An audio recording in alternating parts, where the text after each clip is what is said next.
Declaro promulgada. Esta imagem marcou o Brasil. À frente de um plenário lotado, Ulisses Guimarães promulgou a Constituição Cidadã. A data, 5 de outubro de 1988. Vindo de um período de ditadura, o país comemorou conquistas fundamentais para a população. Elas estão no artigo 5º, que justamente por ser tão importante na Carta Magna, dá o nome ao nosso programa. O caput do artigo 5º da Constituição de 88 faz uma síntese dos direitos fundamentais garantidos a todos, como a inviolabilidade do direito à vida, à liberdade, à igualdade, à segurança e à propriedade.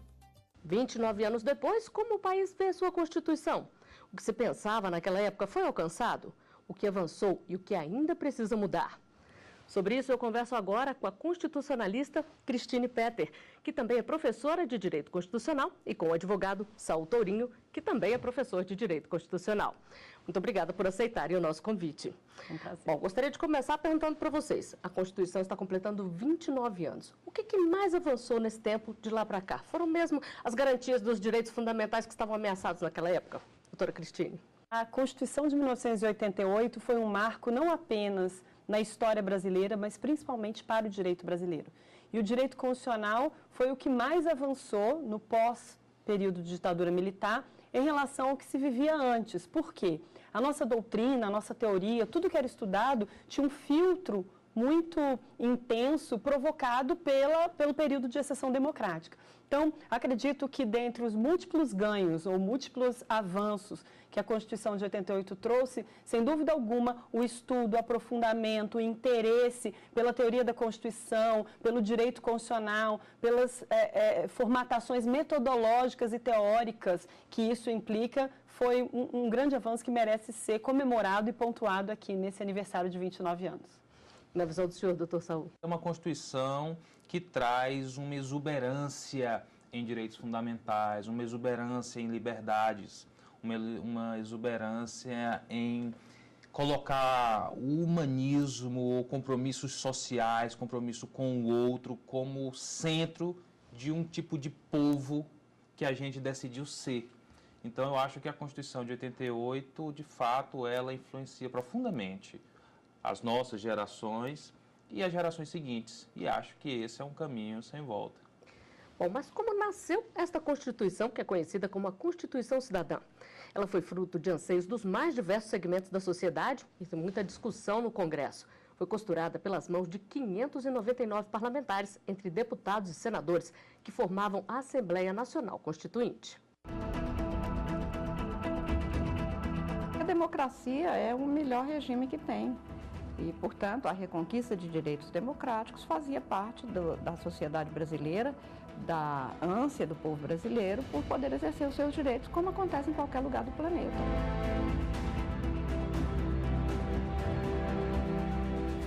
Em 1986, pelo voto direto, foram eleitos para o Congresso Nacional os representantes do povo, que iriam ter duas missões: elaborar as leis e, principalmente, construir a nova Constituição brasileira.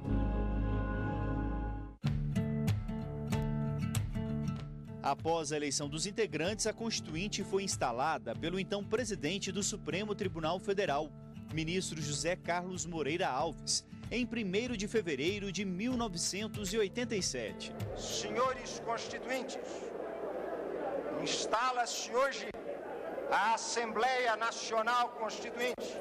A República vivia dias movimentados. As leis que passariam a reger a nossa democracia eram discutidas no Congresso Nacional.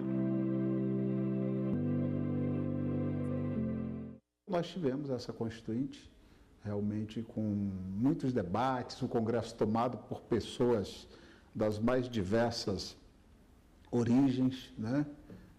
Com diferentes reivindicações, e isso tudo desagou numa Carta Constitucional que, em que pese os seus vícios, é bastante avançada, uma das constituições mais avançadas do mundo. Declaro promulgada. O documento da liberdade, da dignidade, da democracia, da justiça social do Brasil. Que Deus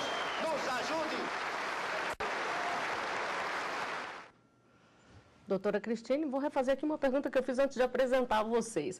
O que se pensava naquela época da promulgação e da Assembleia Constituinte se concretizou? Claro que a concretização de uma Constituição nunca é 100%, nunca é total, até porque a própria Constituição tem normas chamadas programáticas que estabelecem projetos, programas. Uma Constituição tem a pretensão de ser eterna. Nenhuma Constituição se pretende efêmera, se pretende transitória. Então, nessa pretensão de ser eterna, os seus projetos também são muito exigentes, são muito prolongados. E é por isso que muito daquilo que se queria com a Constituição de 88 ainda são projetos, talvez, de um futuro distante nos dias de hoje. Mas, sem dúvida alguma, que talvez o projeto do deputado constituinte Ulisses Guimarães tenha sido um novo Brasil, um Brasil com esperança, um Brasil com realidades, um Brasil com possibilidades, mas principalmente um Brasil de esperança. E nesse sentido, eu acho que nós podemos dizer que a Constituição se concretizou, porque essa esperança está plantada. Gerações posteriores àquela dos constitucionalistas fundantes de 1988 já se colocam à disposição dessa Constituição a partir de uma vontade de que ela dê certo, de que ela se concretize. Eu acho que essa é uma conquista importante de ser pontuada. Ainda hoje, doutor Saul, a Constituição é considerada atual? Muito atualíssima, né? Penso que quando nós olhamos para a Constituição e nós percebemos que debates contemporâneos, discussões sobre as uniões homoafetivas, discussões sobre a chamada multiparentalidade, um fenômeno muito comum no Brasil, a pessoa criada por um pai, tem um outro pai biológico, num dado momento da vida resolve abraçá-los, ambos, como pai e mãe, ou como dois pais ou duas mães, enfim. Toda essa pauta pública nacional, ela parte da Constituição Federal. A partir dela que esses novos temas vêm à ribalta. Então, eu acho que a Constituição tem conseguido, nada obstante o seu tamanho, nada obstante seja muito analítica, criteriosa, cuidadosa, tenha ido lá nas entrelinhas, mas ela tem conseguido fazer com que os ciclos se renovem, sempre tendo ela como ponto de partida. Foi bem pensada naquela época já, né? Acho que sim, deve ter sido desafiador para o parlamentar constituinte, as deputadas, os deputados, né, Cristiane? Eu imagino que não deve ser fácil. Você imaginar que o Brasil vai começar de novo a partir disso, sem renegar o seu passado, mas com muitos projetos de passar a limpo, de revisitar o próprio futuro, né? Eu acho que esse é o grande poder constituinte. Sim. E quais são os desafios de uma interpretação contemporânea da Constituição, doutora Cristine? O que é interpretar a Constituição? Quem pode interpretar a Constituição?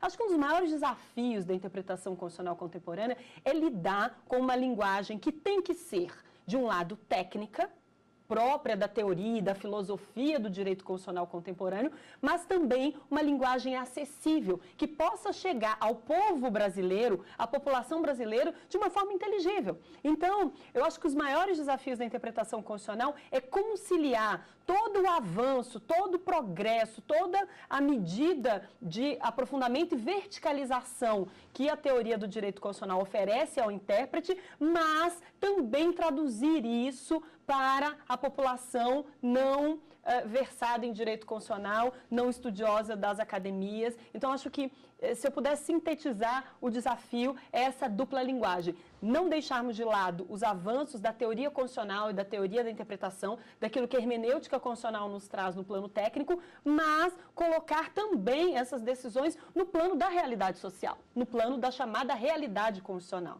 Eu acho que esse é um desafio que eu gostaria de pontuar nesse aniversário. Bom, já que a senhora falou aí da população, a nossa equipe foi às ruas para saber se as pessoas têm dúvidas sobre este tema. Nós vamos conferir aqui a primeira pergunta. Olá, meu nome é Cleana Jesus Silva. Se a norma está prevista na Constituição, mas não foi regulamentada, ela está valendo? Doutor Saul, o que dizer para a Cleana? Esse é um grande desafio. Hoje nós temos constituições mais recentes que foram promulgadas depois da Constituição brasileira e todas as constituições da década de 80 que tentam superar esse desafio da ausência de regulamentação. Uma experiência que eu tive, uma experiência com a Constituição do Quênia, em que ela traz o prazo necessário para a regulamentação, sob pena de autorizar que o tribunal o faça. Não foi o caso da brasileira. Nós temos aqui algumas promessas generosas da Constituição que reclamam uma atuação ulterior do legislador, mesmo do executivo, e nem sempre essa atuação vem. Nesse caso, nós temos a possibilidade da judicialização daquela lacuna que eventualmente ocasionou a qualquer um de nós uma falta do gozo de um direito. Quando nós tratamos disso na esfera do Supremo Tribunal Federal, há instrumentos específicos para isso, que qualquer um de nós tem legitimidade para fazê-lo, mas você mesmo, se eventualmente considerar, temos casos relativos à aposentadoria, temos casos clássicos relativos à greve, que você tem um direito, e esse direito, de alguma forma, toca a tua cidadania, o exercício de outros direitos. A Constituição remete ao legislador uma tarefa de legislar, e ele não faz, não é por isso que você deve silenciar. Você tem sempre o acesso à justiça, você pode levar essa pretensão, e o judiciário pode responder isso a você. Isso prejudica o trabalho do judiciário? A senhora que trabalha aqui no Supremo Tribunal Federal, dá uma certa confusão aí, doutora?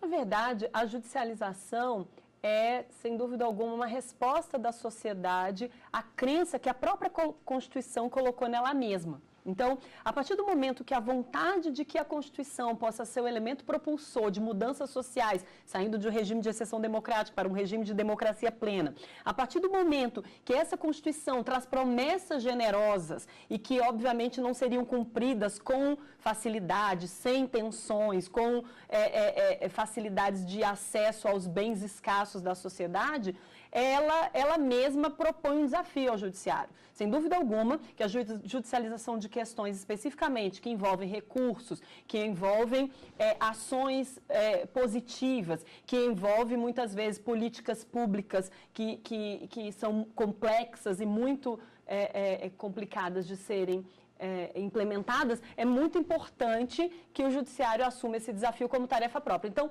os desafios existem, mas eu acho que o judiciário brasileiro tem se mostrado, desde a primeira instância até a sua cúpula, que é o Supremo Tribunal Federal, bastante atento, bastante promissor, né, de que está no caminho do cumprimento das tarefas constitucionais que lhes foram impostas.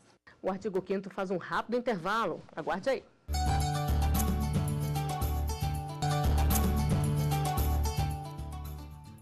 O artigo 5º está de volta.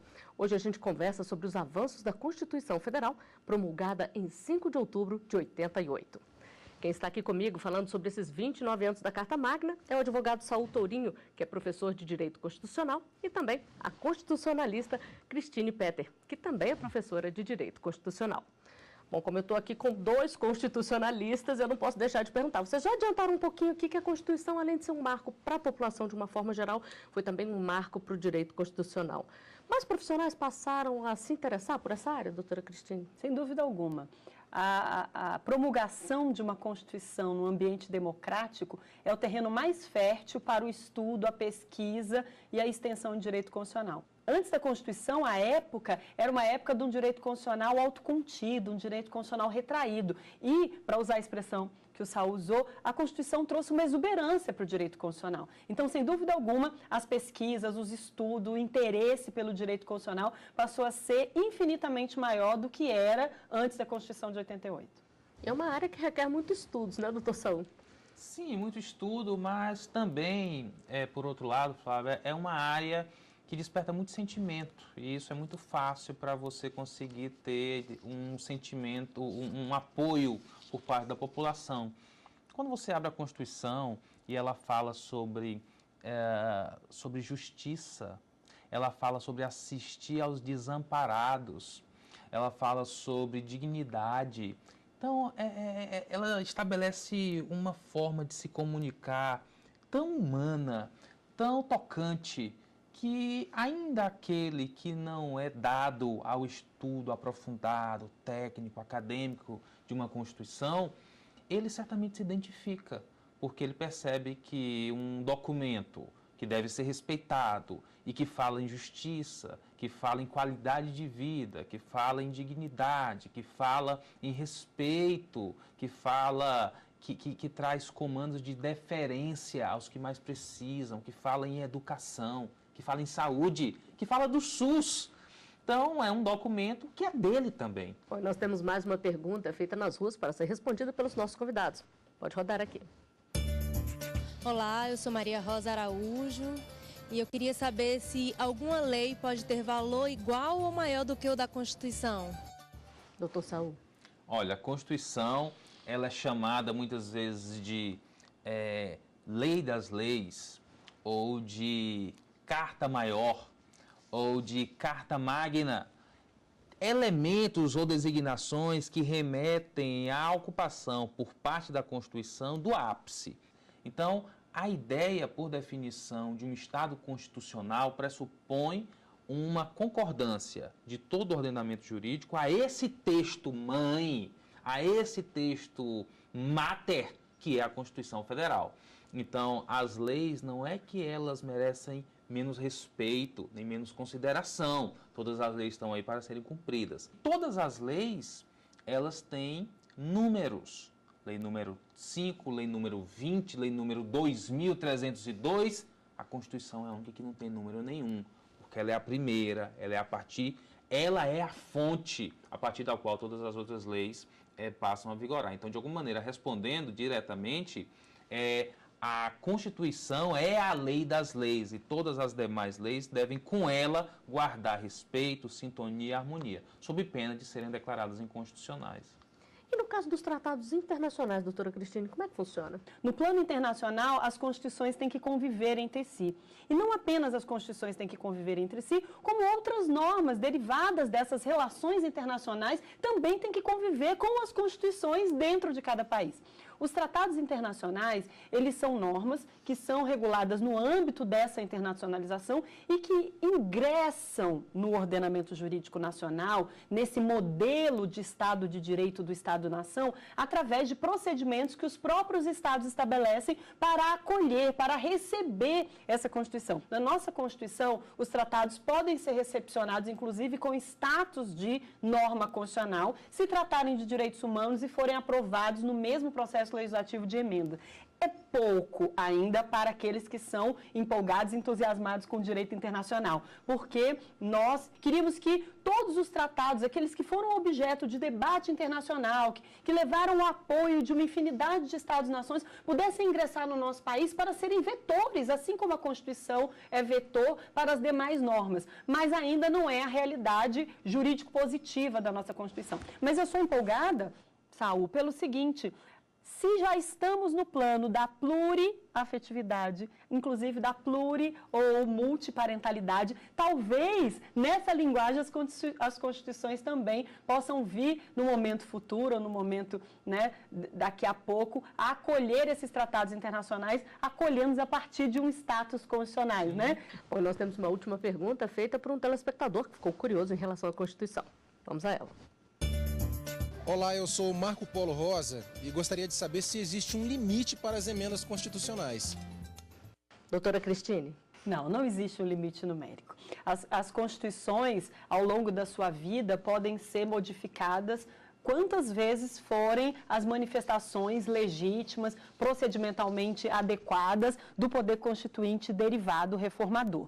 A nossa Constituição já tem mais de 90 emendas, mais as emendas de revisão, já temos mais de uma centena, se somarmos os dois grupos, e esses limites são limites que se impõem no plano da teoria do direito constitucional ou dentro especificamente da nossa Constituição, como limites formais, quem pode propor, qual o procedimento para se propor uma emenda constitucional, quais são as matérias que não podem ser objeto de emendas constitucionais quando vierem tentando abolir determinadas matérias ou determinados direitos. Então, dentro dessa estrutura, existem limites formais, materiais, circunstanciais, que vão exigir do poder constituinte derivado algum cuidado ao fazer a reforma, mas um limite numérico não existe.